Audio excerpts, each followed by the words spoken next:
Hi, Mystery Recapped here. Today, I'm going to explain a Korean fantasy film called The Miracle. Spoilers ahead. Watch out and take care. The story surrounds a pair of opposite twins, Soo-mi and Ri-na. Soo-mi is shy and likes to spend time locked up in her room. She is also overweight and has no self-confidence. As a hobby, she sings on live streams under the name Sexy Diva. Over the years, she has accumulated many fans and followers, but no one has ever seen her face. Every time she goes live, the comments assume how pretty she must be. But Soo-mi knows that if she shows her face, her popularity will rapidly decline. In contrast, her sister Ri-na lives the dream of every young Korean girl. She is the visual of a popular girl group, Miracle Girls. She is signed to a label and has millions of fans worldwide, known for her beauty and dance. Ri-na hardly knows how to sing. Still, she is the most popular member of the group. Her bandmates do not like her because she is arrogant and rude. One day, their manager informs them that Ri-na has been called to film a commercial video with a popular male singer, Hae-seong. The other girls are disappointed since Ri-na gets more opportunities than them, even though they are much better singers. Later that day, a couple of reporters come to the girls' home to interview Ri-na's family. However, Ri-na asks Soo-mi to stay in her room during the interview, ashamed of her looks. When asked if she has any siblings, Ri-na claims that her elder sister studies abroad and is rarely home. Soo-mi hates her sister because of her unlikable personality. Despite being twins, they do not share anything about their lives with each other and are always arguing. One thing that Soo-mi despises more than her sister is her school. Her classmates bully her so much that she always keeps account of the days left to graduate. Unfortunately for her, the group of bullies also has a popular guy named Gyo-seok, who she is madly in love with. Last year, around the same time, Soo-mi had decided to confess her feelings to Gyo-seok and bought him a gift, but the bullies caught her with it and read the love letter out loud. Soo-mi still hasn't gotten over the embarrassment of being rejected in front of everyone, but her feelings for Gyo-seok haven't changed. Somewhere else, Ri-na goes to the set of the commercial and meets a fellow idol, Hae-seong. He is even more arrogant than Ri-na and likes to think of himself as a musician more than an entertainer. Knowing that Ri-na is only famous for her looks, he is extremely rude to her. Ri-na acts as the director asks her to, but to Hae-seong, the concept of the commercial sounds dumb. He refuses to take part in it and leaves his manager to do the damage control. Because of his pickiness, Ri-na is also removed from the commercial. She returns home crying and cursing at him. Meanwhile, Soo-mi is hanging out in their front yard with their family dog. When she isn't looking, it runs outside the house and disappears. Soo-mi spends the entire day looking for it and finds an older woman unconscious on the ground. She takes it upon herself to carry the poor woman to her house. Impressed by her kindness, the woman brings her inside and reveals that she is a tarot reader. On being asked to pick a tarot card, Soo-mi chooses the rarest one of them all. According to the woman, it is supposed to grant her a wish. Although skeptical, Soo-mi thinks of exchanging lives with her sister. But then she changes her mind and asks for the ability to never gain weight. The woman gives her a necklace as a present before seeing her off. While returning home with her dog, Soo-mi suddenly passes out. At the same time, Ri-na, who is in the middle of a dance rehearsal, also falls unconscious. When the sisters wake up, they are by each other's beds in a hospital. Strangely enough, their mother calls them by different names. Confused, they look at each other and are shocked to see that they have somehow exchanged their bodies. They immediately run outside and hit their heads with a rock, trying to switch back, but the stupid idea doesn't work. While brainstorming other plans, Soo-mi's eyes land upon the necklace the tarot reader gave her earlier. She remembers that she had subconsciously asked to exchange lives with her sister and rushes to the lady's house. On reaching the place, they find out that the lady has gone on a vacation and won't return for a month. The news is devastating for both sisters, who will now have to live as the person they hate the most for the next month. To adjust to their new lives, they tell each other the do's and don'ts of their day-to-day life. Soo-mi is asked to be rude to everyone, eat less, and practice the dance that their girl group has been rehearsing. But Ri-na only has to exist and be quiet to be like her sister.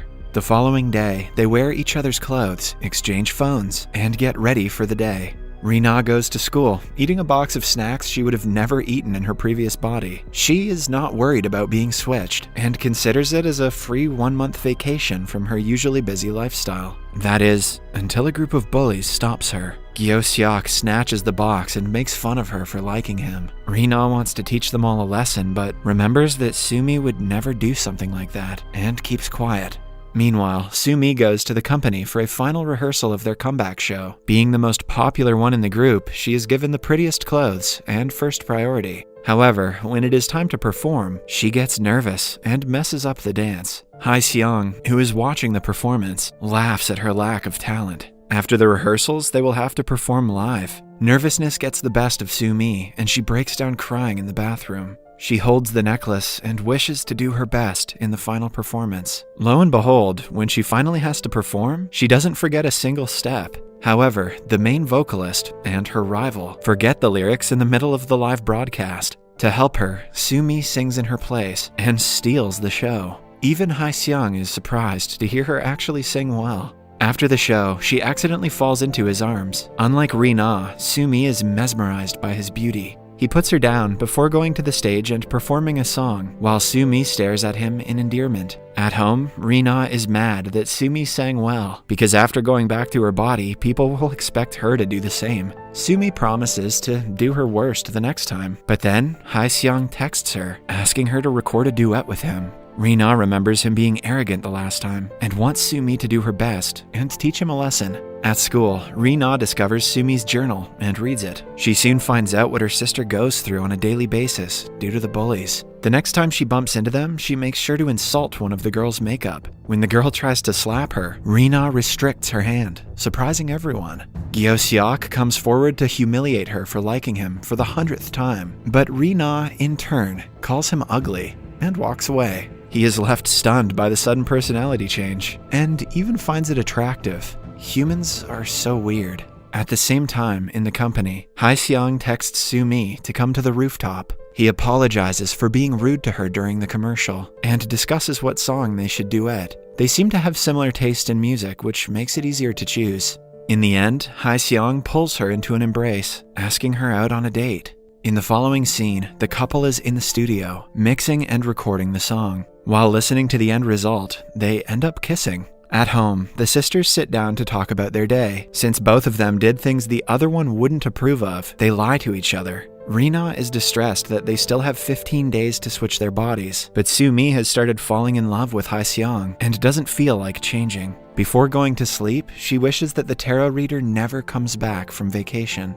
Starting the next day, she meets Hae-seong on the rooftop every chance she gets. She enjoys the little time they have together to the fullest. Meanwhile, Rina continues reading Sumi's journal. A flashback shows us that Sumi had gone for several musical show auditions. She was recognized for her talent, but only during blind auditions. Many directors would bluntly call her names and dismiss her talent because of her looks. This makes Rina realize how unfair the world is to the so-called ugly people. Her classmates, who usually bully her, are dancing to her song during recess. When Rina laughs at them, they challenge her to do the same. She surprises everyone by performing better than all of them. Gyo-seok starts looking at her differently after the incident. The next day, Sumi is using Hae-seong's computer when she finds out that he watches her singing live streams. It gives her hope that he might like her, even when she goes back to her normal body. At the same time, Rina is going through Sumi's computer. She finds the Sexy Diva livestream channel and accidentally starts a stream with her face in front of the webcam. Several comments flood in, making fun of her looks, and she loses many of her subscribers. At night, Sumi cries herself to sleep, wishing to the necklace that everyone forgets about the livestream.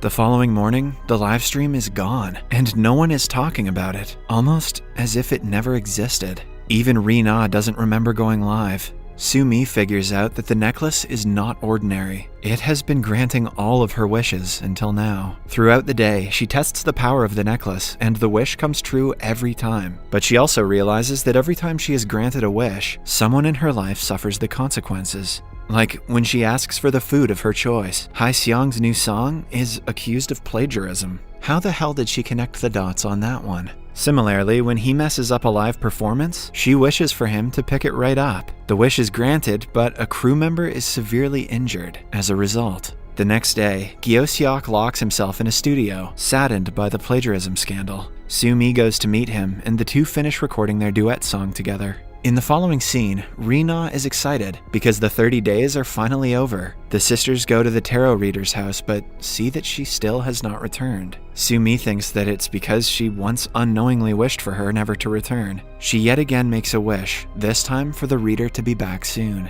As a consequence of the wish, a dating rumor about her and Hae-seong is spread in the media. Rina finds out about the rumor and is furious. They get into a fist fight in the middle of a parking lot and have to be separated by Hae-seong. He pushes Rina to the ground, telling her to stay away. However, the gesture makes Soo-mi believe that he is only in love with Rina's pretty face. The next day, Soo-mi visits the tarot reader again and finds out from her daughter that she passed away because of a disease. The girl also reveals that to reverse a wish, one must hold the necklace and genuinely wish for them to switch back to their bodies. If either of the girls does not actually mean it, the wish won't be granted. On finally finding a way to go back, Rina is overjoyed. But the same cannot be said for Soo-mi. Seeing that her sister is bothered, Rina reveals that Hae-seong used to hate her when she was in her own body. This means currently, he is not in love with Rina's face, but with Soo-mi's personality. Following the conversation, the girls make a wish as the tarot reader has told, but nothing changes. Then, the following day, Soo-mi and Rina meet in front of the company for work. Rina is about to be hit by a car, but Soo-mi puts her life in danger and saves her. When they wake up in the hospital, they have switched back to their original bodies. The doctor who is in charge of them looks exactly like the tarot reader. She explains that Soo-mi is the elder sister and the protector of the younger one. Since she fulfilled her purpose by saving Rina from the accident, they were able to switch back. In the following scene, Rina breaks up with Hae-seong, claiming that she doesn't want to lose brand deals by being seen with him. In reality, dating her sister's love is unacceptable to her. The bully, Gyeosyeok, also apologizes to Soo-mi and expresses that he has started to like her. But she rejects him since she is in love with Hae-seong and because Gyeosyeok is a simp. A few weeks later, Hae-seong organizes a musical audition. Rina brings the forms to Soo-mi, encouraging her to participate. Soo-mi gathers enough courage to go to the audition, mostly because she wants to look at Hae-seong one more time. She sings the song they duetted together and impresses everyone. In the last scene, we see Soo-mi and Hae-seong recording a song together, indicating that she got selected in the audition.